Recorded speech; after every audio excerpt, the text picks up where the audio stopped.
नमस्कार, आप देख रहे हैं इंडिया न्यूज। मैं हूं आपके साथ अनन्या बेदी। बड़ी खबर के साथ शुरुआत कर रहे हैं और बड़ी खबर आ रही है जहां पर नीट पेपर लीक मामले से जुड़ी खबर। एनटीए ने माना पेपर लीक हुआ है।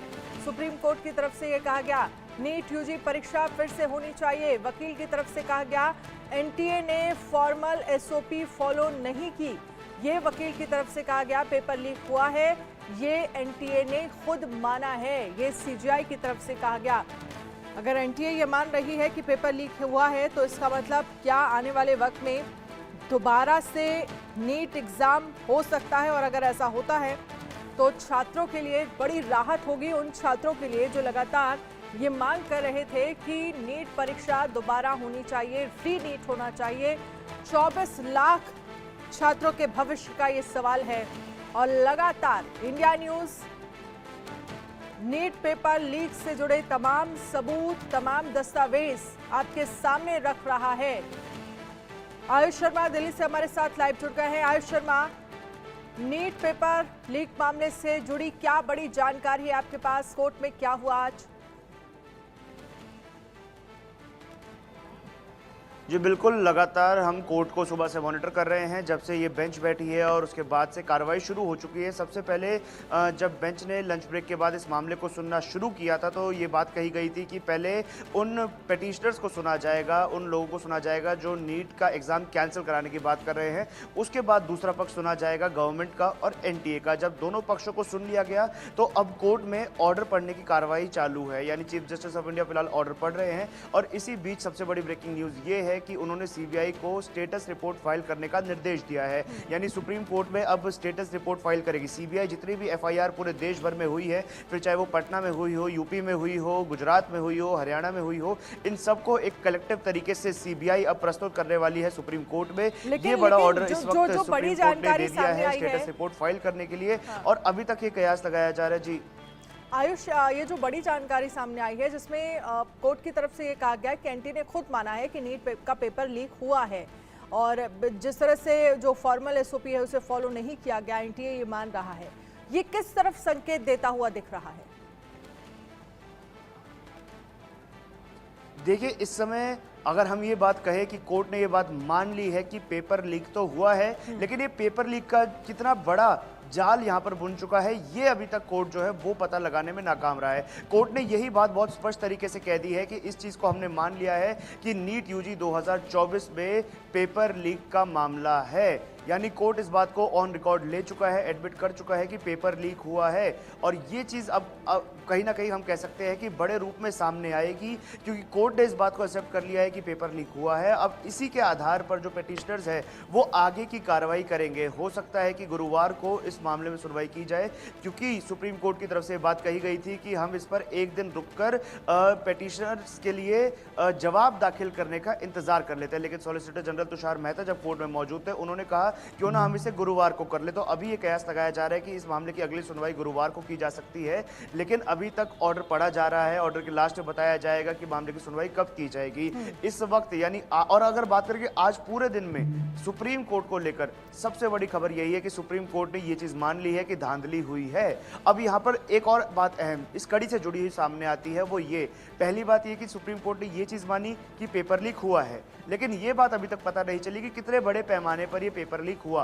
क्या ये सिर्फ एक दिन पहले लोगों को सोशल मीडिया के जरिए पहुंचाया गया, या सुबह के वक्त बच्चों को ये पेपर देकर आंसर याद करने के लिए बोला गया? क्योंकि ये दो अलग चीजें। अगर रात को ही पेपर सोशल मीडिया पर वायरल हो जाता है, सोशल मीडिया पर सर्कुलेट होता है, तो ये बहुत बड़ी बात है, क्योंकि सोशल मीडिया पे कोई भी चीज आग की तरह फैलती है। लेकिन अगर सुबह पेपर लीक होता है और सिर्फ कुछ चुनिंदा बच्चों को पेपर प्राप्त हो पाता है और महज 1 घंटे पहले उन्हें सभी जवाब याद करने होते हैं, तो ये इतनी बड़ी बात नहीं है, क्योंकि ये बहुत सीमित है और कुछ सीमित लोगों की वजह से 24 लाख बच्चों का भविष्य खतरे में नहीं डाल सकते। ये बात सुप्रीम कोर्ट ने कही है। अब यहाँ पर दूसरी अहम बात ये हो जाती है जो आज सुप्रीम कोर्ट में कही, वो कि सुप्रीम कोर्ट ने ये तो मान लिया पेपर लीक हुआ, लेकिन इससे पहले वाली सुनवाई में सुप्रीम कोर्ट ने बात बोली थी कि अगर हमें 0.01% डिस्क्रिपेंसी मिलती है तो हम कड़ा फैसला लेंगे।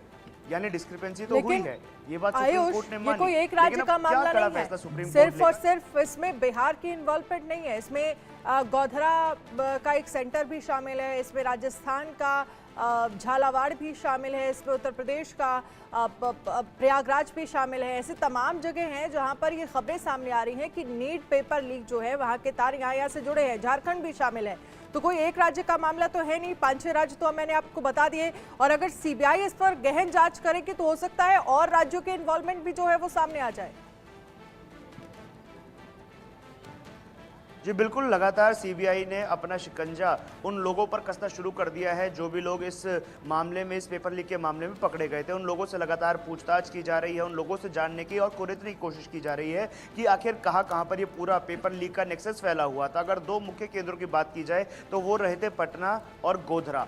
इन दो केंद्रों पर पेपर लीक का टाइप क्या था ये जानना जरूरी है। ये बात सुप्रीम कोर्ट ने कही थी। ये बहुत अहम टिप्पणी भी इसलिए है क्योंकि सुप्रीम कोर्ट ने कहा कि अगर ये पेपर लीक छोटे पैमाने पर हुआ है तो सुप्रीम कोर्ट पेपर कैंसिल करने के बारे में सोचेगा भी नहीं, क्योंकि 24 लाख बच्चों के भविष्य के साथ खिलवाड़ सुप्रीम कोर्ट नहीं कर सकता। ये बात स्पष्ट और अहम बात सुप्रीम कोर्ट ने बोल दी थी। लेकिन ये बात भी जाननी जरूरी है कि जब ये छापेमारी होनी शुरू हुई, फिर चाहे पटना हो, गोधरा हो, राजस्थान हो, एक सेकंड आपको रोकना चाहूंगी आपको। आयुष अलख पांडे इस पर क्या कुछ कह रहे हैं, फिजिक्स वाला अलख पांडे क्या कुछ कह रहे हैं, सुनिए जरा। कि रीनीट किन बच्चों का होना चाहिए, क्या लिमिटेड पे बच्चों में पेपर लीक है या बहुत ज़्यादा बच्चों में लीक है, क्योंकि वो बार बार उन्होंने ये एम्फेसाइज भी किया कि 24 लाख बच्चों की ज़िंदगी का सवाल है और इतने सारे बच्चों का एक साथ रीनीट कराना लॉजिस्टिकली पॉसिबल नहीं है, प्रैक्टिकली पॉसिबल नहीं है। इतने सारे बच्चों का मेंटल स्टेटस क्या होगा, फिर से तैयारी कर पाए नहीं। तो ओवरऑल अभी ये समझ में आ रहा है कि एक तो उन्होंने टाइम दिया है कि हमें टाइमलाइन बताइए कि पेपर कब आप बनाते हैं, कौन सी कमेटी बनाती है, 2 सेट्स ऑफ पेपर कैसे बनते हैं, डेट कब वो जाते हैं प्रेस में, किस प्रेस में जाते हैं उसका नाम नहीं बताइए उन्होंने कहा, वरना फिर तो अगले साल वहाँ भीड़ लग जाएगी। फिर वहाँ से पेपर वापस क्या दिल्ली ही आता है या सेंटर्स पे जाता है, सेंटर्स पे कैसे जाता है, वहाँ से बैंक्स पे कैसे जाता है स्टेट्स में, फिर वहाँ से सेंटर पे कैसे, पूरी चेन ऑफ कस्टडी जो पेपर की है उसको उन्होंने कहा कि हमें देखना है ताकि हम डिटरमाइन ये कर पाएँ कि पेपर लीक जो हुआ है क्या वो मॉर्निंग में हुआ था 5 में के, अगर मॉर्निंग में हुआ है तो किस टाइम में हुआ है, कितने टाइम पहले हुआ है पेपर से। अगर बहुत कम टाइम पहले हुआ है तो चांसेस कम है कि स्प्रेड हुआ होगा, और अगर थोड़ा ज़्यादा पहले हुआ है तो चांसेस ज़्यादा स्प्रेड हुआ होगा। और उन्हें ये कंक्लूसिव प्रूफ यही चाहिए अब कि पेपर कितने बच्चों में लीक हुआ है, पहुंचा है कि नहीं। बाकी एक और चीज़ बड़ी अच्छी बोली जो डिमांड हम सब भी बहुत टाइम से कर रहे थे, उन्होंने ये भी कहा है कि आप अपने डेटा की एक बार एनालिटिक्स की, ऑडिट वर्ड तो यूज़ नहीं किया, उन्होंने कहा अपना डेटा एनालिटिक्स पूरा चेक करिए और उसमें इरेगुलरिटीज़ ढूंढिए। कहीं ना कहीं ऐसे आपको पैरामीटर्स रेड फ्लैग मिल जाएंगे अपने डेटा के अंदर कि ऐसा हो कि 700 के ऊपर जो नंबर है वहाँ पे नंबर ऑफ स्टूडेंट्स या percentile of students last year से इस ईयर ज़्यादा बढ़ा हो, जो कि है एक्चुअली है। इस तरह की चीज़ उन्होंने कहा कि आप डिटरमाइन करके देखिए कि आपके डेटा के अंदर क्या क्या रेड फ्लैग्स दिख रहे हैं जो हर साल नहीं होते थे। और ये भी कहा कि हो सके तो ये गवर्नमेंट मतलब आप खुद ना करके किसी और एजेंसी से कराएं, एनटीए खुद ना करे, कोई और एजेंसी करे, इस डेटा को ऑडिट करे, वहाँ से रेगुलरिटीज़ मिले। तो अभी तो इन्होंने ये बोला है वेडनेसडे तक का टाइम दिया है कि ये सारी चीज़ें सबमिट करें, फिर थर्सडे को उस पर सुनवाई करेंगे। ओवरऑल ऐसा लगा कि सीजीआई साहब ने काफ़ी बच्चों की बात सुनी। सुप्रीम कोर्ट ने ये भी कहा, चीफ जस्टिस की अगर बात की जाए, कि उन्होंने कहा कि 24 लाख छात्रों के भविष्य का सवाल है, हमें हर चीज़ जो है वो तह तक जाकर देखना होगा। पेपर कब लीक हुआ, पेपर लीक होने का नेचर क्या था, कहाँ लीक हुआ, किस तरह से लीक हुआ, ये तमाम बातें हैं। इसके अलावा सुप्रीम कोर्ट ने ये भी अपने ऑर्डर में लिखवाया है कि जो उल्लंघन हुआ है वो सिस्टमेटिक तरीके से हुआ है, यानी जो ब्रीच हुआ है पेपर लीक को लेकर, इसमें वो सिस्टमेटिक तरीके से हुआ है, पूरी परीक्षा को प्रभावित किया है या नहीं किया है, ये तमाम सवाल जो है वो पूछे हैं। इसका कारण ये रहा क्योंकि 2015-16 का जो मैटर है जहाँ पे री टेस्ट हुआ है AIPMT में, वहाँ पे ये लिखा गया था माननीय कोर्ट के जजमेंट में कि सिस्टमैटिक फेलियर था। तो सिस्टमैटिक फेलियर के अंदर जब होता है तो उसके अंदर रीटेस्ट आपको कराना पड़ सकता है। तो ये डिटरमाइन करना चाहते हैं कि सिस्टमैटिक फेलियर है या कुछ लोगों की मैल प्रैक्टिसेस के अंदर इन्वॉल्व है। जैसे बिहार पुलिस की जब आप FIR की कॉपी पढ़ेंगे डिटेल में, मैंने कई बार पढ़ी, उसके अंदर लिखा हुआ है कि कुछ NTA के ऑफिशियल भी इन्वॉल्व थे, विच मीन सिस्टमैटिक फेलियर। इसीलिए शायद वो पूरी कस्टडी ऑफ पेपर जानना चाहते हैं कहाँ से कहाँ गया, कि इसके अंदर सिस्टमैटिक फेलियर है कि नहीं है। इसके सिवा गोधरा वाले मुद्दे पर भी काफ़ी देर चर्चा हुई है। सभी मुद्दों को 2 घंटे तक डिटेल में सुना गया। अब इतने समय में इतना ही सुन सकते थे, तो डिटेल में गोधरा वाला मुद्दा भी सुना गया है, बिहार का मुद्दा भी सुना गया है, इवन ग्रेस नंबर का मुद्दा भी डिटेल में सुना गया है। एक सेंटर से 6 बच्चे कैसे 720 में 720 ला सकते हैं, ये भी सुना गया है। तो हाँ, अब 24 लाख बच्चों की ज़िंदगी यहाँ पे दांव पे लगी, इसलिए सीजीआई ने कहा है कि एक बार में हम ये नहीं बोल सकते कि जाओ रीनीट कर लो। उन्होंने कहा ये कहना भी सही नहीं होगा, इतने सारे बच्चों का स्टेटस है। तो हम डिटरमाइन करना चाहते हैं कि किस एक्सटेंट तक बेनिफिशरीज हैं, कितने एक्सटेंट पे बेनिफिशरीज हैं, ये वर्ड उन्होंने यूज़ किया कि कितने बेनिफिशरीज थे ओवरऑल इस मेल प्रैक्टिसेस से, कितने लोग को फ़ायदा हुआ है। अगर ये 1, 2, 4, 5 है तो उसके लिए हम पूरी बच्चों को इफेक्ट नहीं कर सकते। पर अगर ये नंबर लंबा है, जैसे आपने बोला किस मोड में पेपर लीक, इसके बारे में भी काफ़ी देर बात हुई, क्योंकि 2 घंटा बात हुई तो कुछ चीज़ें दिमाग में चल रही है। आप तो जजमेंट लेना, तो 2 घंटा पूरा सुन रहा था, बैठा था। एक बड़ा अच्छा चीज़ उन्होंने ये भी बोला कि जो आप पेपर डिस्ट्रीब्यूट करते हो, जो chain of custody of paper है, जब आप प्रिंट पे जाता है, वापस दिल्ली आता है कि नहीं, ये बताया नहीं उन्होंने सॉलिसिटर जनरल ने कहा कि हम पूरा पूछ के सब चीज़ लाएंगे। उसके बाद पेपर क्या डिजिटली इलेक्ट्रॉनिक मीडियम से तो ट्रैवल नहीं करता है कहीं पे। अलक पांडे, याचिकाकर्ता को आपने सुना, उनकी तरफ से क्या कुछ कहा गया? उनकी तरफ से कहा गया कि कोर्ट ने ये पूछा कि कितने लोगों को पेपर लीक से फायदा हुआ है, कितनी बड़ी संख्या है छात्रों की, ये जानना जरूरी है। और जब प्रेस में पेपर जो है प्रिंट होने के लिए जाता है, उसके बाद कहाँ कहाँ पेपर जाता है, यानी कि पूरी कस्टडी ऑफ चेन जानने की कोशिश कोर्ट की तरफ से की गई। और इसी बीच बड़ी खबर, नीट पर अगली सुनवाई 11 जुलाई को होगी। सीबीआई जांच की स्टेट रिपोर्ट दाखिल करेगी। सीबीआई जांच जो है वो स्टेट रिपोर्ट दाखिल करेगी और अगली सुनवाई को लेकर जो जानकारी मिल रही है वो 11 जुलाई को अब मामले को लेकर अगली सुनवाई होगी। आयुष हमारे साथ ज्यादा जानकारी के लिए बने हुए हैं। आयुष, 11 जुलाई का दिन बताया जा रहा है जब इस मामले को लेकर अगली सुनवाई होगी और सीबीआई जांच की स्टेट रिपोर्ट दाखिल करने के लिए कोर्ट ने कहा है और उस दिन सीबीआई जांच जो है वो स्टेट रिपोर्ट दाखिल करेगी। जी बिल्कुल, अगली सुनवाई 11 जुलाई यानी गुरुवार के दिन होने वाली है। जैसा सॉलिसिटर जनरल ने कहा था कि गुरुवार का वक्त उन्हें चाहिए, तो गुरुवार का वक्त देने का काम अब यहाँ पर सुप्रीम कोर्ट के द्वारा किया गया है। यहाँ पर अब बात करते हैं कि सीबीआई की जांच को लेकर। तो सीबीआई की जो जांच होने वाली है वो 3 अहम बिंदुओं पर होने वाली है। पहली अहम बात जो होगी सीबीआई की जांच में वो ये होने वाली है कि कथित उल्लंघन जो हुआ है वो प्रणालीगत रूप से हुआ है या नहीं, किस स्तर पर वो उल्लंघन हुआ ये जानना जरूरी है। दूसरी अहम बात सीबीआई जांच को लेकर जो है वो उल्लंघन ने पूरी परीक्षा प्रक्रिया की अखंडता को प्रभावित किया है या नहीं, यानी जो पहले ये बात कही जा रही थी कि डेफरमेंट हुई है इस पूरे एग्जाम में, उससे कितना पेपर प्रभावित हुआ है। क्या बहुत बच्चे जो हैं वो पेपर लीक में इन्वॉल्व थे या एक बहुत छोटी संख्या में ही ये पेपर लीक हुआ है, ये जानना अहम इसलिए हो जाता है क्योंकि मैंने पहले भी बताया कि सुप्रीम कोर्ट ने बात कह दी है कि एक छोटे समूह की वजह से 24 लाख बच्चों के भविष्य के साथ खिलवाड़ नहीं किया जाएगा। तीसरी अहम बात जो सीबीआई की जांच में सामने आने वाली है वो ये कि क्या धोखाधड़ी के लाभार्थियों को बेदाग छात्रों से अलग किया जा सकता है या नहीं, क्योंकि सुप्रीम कोर्ट में जब सुनवाई चल रही थी तब ये बात कही गई थी कि जो बच्चे बेदाग है और जिन बच्चों ने पेपर लीक का फायदा उठाया है, इन दोनों को सेपरेट कैसे करें, क्योंकि एक सेंटर पर भी ऐसे बच्चे हो सकते हैं जिन्होंने पेपर लीक का फायदा उठाया, तो वही दूसरी ओर ऐसे बच्चे भी हैं जिन्होंने ईमानदारी से एग्जाम दिया। अभी तक इसमें कोई भी डाटा सामने नहीं आया है कि जो पेपर लीक हुआ है ये सेंटर लेवल पर हुआ है, ये स्टेट लेवल पर हुआ है, ये बच्चे से बच्चे पर गया है या ये सोशल मीडिया पर गया है। इस पूरी प्रणाली की जो जांच है वो सीबीआई अपनी रिपोर्ट में करके गुरुवार से पहले कोर्ट को सौंपेगी। आयोग को भी कहा गया है कि इसमें एक सैंपल रिपोर्ट बनाकर कोर्ट में पेश की जाए। अब ये सारी चीजों के मद्देनजर कोर्ट अगली सुनवाई करेगा और उस पर यह देखना होगा कि क्या कुछ फैसला कोर्ट सुनाता है, क्योंकि 24 तमाम जानकारी के लिए इस खबर पर आप नजर रखिएगा, आगे भी आपसे अपडेट लेंगे। लेकिन नीट पेपर लीक और शिक्षा मंत्री के इस्तीफे को लेकर भारतीय युवा कांग्रेस के अध्यक्ष बीवी श्रीनिवास ने क्या कहा है, सुनिए। हमारे साथ श्रीनिवास जी हैं। श्रीनिवास जी, क्या एजेंडा है आज के जंतर मंतर? देखिए, पेपर लीक सरकार को सुप्रीम कोर्ट ने क्लियर आदेश दे देगा करके हम लोगों को बहुत बड़ा विश्वास है। री एग्जाम होगा और जो छात्र बच्चे के साथ किस तरीके के इन लोग ने इंजस्टिस किया है, 33 लाख बच्चों के साथ खेला है, उनके सपना को तोड़ने का काम किया है, तो कहीं ना कहीं ये सरकार को झुक के री एग्जाम करना पड़ेगा।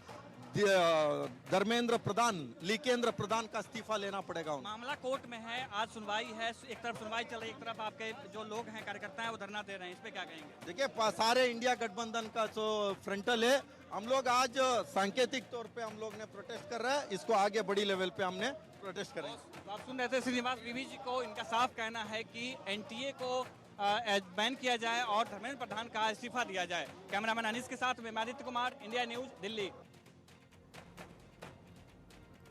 एक तरफ सुप्रीम कोर्ट में नीट एनटीए के खिलाफ सुनवाई कर रही है, ऐसे में केंद्रीय शिक्षा मंत्री धर्मेंद्र प्रधान के घर पर सुरक्षा व्यवस्था सख्त कर दी गई है।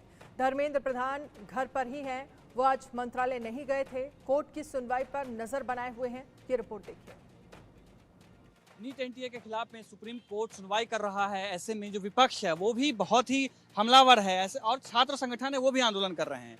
ऐसी स्थिति में धर्मेंद्र प्रधान भी सुप्रीम कोर्ट के फैसले पे नजर गड़ाए हुए हैं। मैं मौजूद हूँ अभी कुशक रोड पे धर्मेंद्र प्रधान घर के बाहर में, और आप देखेंगे कि जिस तरीके से सुरक्षा व्यवस्था यहाँ पर सख्त कर दी गई है। अभी बताया जा रहा है कि धर्मेंद्र प्रधान घर के अंदर हैं और वो जो सुप्रीम कोर्ट में चल रहा है मामला उस पर नजर गड़ाए हुए है। लगातार जो कोर्ट है वो सुनवाई कर रही है और अभी स्थिति यह है कि लुहापू की स्थिति बनी हुई है। कुछ किसी तरीके से भी फैसला आ सकता है, कभी भी फैसला आ सकता है। ऐसी स्थिति में किसी तरीके की कोई अनहोनी ना हो, कोई ऐसा बवाल ना हो जो देश के लिए खतरा हो या जो कानून व्यवस्था को बिगाड़ सके। इस वजह से ये सुरक्षा व्यवस्था जो है यहाँ पर टाइट की गई है, सख्त की गई। आप देखेंगे सुरक्षाकर्मी है दिल्ली पुलिस के, वो यहाँ तैनात हैं और लगातार जो है नज़र बनाए हुए हैं हर उस घटना पे जो पूरे नीट के मामले पे जो असर डाल रहा हो या धर्मेंद्र प्रधान के घर के आसपास में जो भी आ रहे हैं उन सभी चीज़ों पे, सभी वाहनों पे या सभी लोगों पे नजर गड़ाए हुए हैं। अब देखना ये है कि फैसला क्या आता है और किस तरीके से उसका प्रभाव देश पर पड़ता है। कैमरामैन अनीस के साथ में मैं Aditya Kumar, India news, Delhi. UG exam को लेकर लगातार जो हालात है वो बिगड़ते जा रहे हैं और आज सुप्रीम कोर्ट में नीट एग्जाम को लेकर बड़ी हियरिंग है। ऐसे में यहाँ पर बहुत से स्टूडेंट्स आए हैं कि क्या रिजल्ट सुप्रीम कोर्ट देने वाला है उसको देखते हुए, लेकिन जो गुस्सा है वो हर एक स्टूडेंट में साफ तौर पर दिखाई देता है। सभी स्टूडेंट से भी बात करते हैं कि क्या उनकी डिमांड है, क्या नाराजगी है और क्या कुछ कहना चाहते हैं सरकार से। आप सभी नीट स्टूडेंट्स हैं, मैं आप सबसे एक एक करके बात करना चाहूँगी क्योंकि बेशक जो गुस्सा है वो बहुत ज़्यादा जाहिर है आप सभी के चेहरों पर। तो सबसे पहले मैं आपसे जानना चाहूंगी कि आज हियरिंग है, क्या उम्मीद लेकर आए हैं कि क्या सुप्रीम कोर्ट फैसला दे, क्या उम्मीद है? हम तो ये उम्मीद लेकर आए हैं कि हमारे पक्ष में कुछ फैसला आएगा और आज ही आएगा। ऐसा नहीं कि अगली डेट दे दी जाएगी, फिर उसके बाद एक और डेट, 1 महीना और डिले, 2 महीने पेपर को हो गए, 1 महीना रिजल्ट को हो गया, फिर आप बोल दोगे कि अब 3 महीने हो गए तो हम दोबारा एग्जाम नहीं करा सकते क्योंकि हमारा करिकुलम पोस्टपोन हो जाएगा। इसलिए हमें फैसला जल्द से जल्द चाहिए क्योंकि हमारी लड़ाई तो समय के साथ भी है ना। अब हमारा करिकुलम एक डिसाइडेड होता है कि इस पीरियड में शुरू हो जाना चाहिए और इस पीरियड में ख़त्म हो जाना चाहिए। और जैसे सारी सरकार बोल रही है कि पेपर लीक लोकलाइज्ड है, आप मुझे बताओ अगर पेपर लीक लोकलाइज्ड है तो सिर्फ इंटेलिजेंट स्टूडेंट्स ही क्यों बढ़े? अगर हम एक डेटा देखें 665 से लेके 720 वाला, 2021 से 22 में बढ़े 11% बच्चे, 22 से 23 में बढ़े 21% बच्चे और इस साल 400% बच्चे बढ़े हैं। क्यों सिर्फ इंटेलिजेंट स्टूडेंट्स बढ़ गए? और उसी डेटा को अगर हम 520 से लेके 620 तक में देखें तो 520 से 620 में 2021 से 22 में बढ़े 4%, उसके बाद बढ़े 28% और इस साल बढ़े हैं 78%। क्यों ये बच्चे नहीं बढ़े? क्यों सिर्फ इंटेलिजेंट स्टूडेंट्स बढ़े? 2024 में सारे इंटेलिजेंट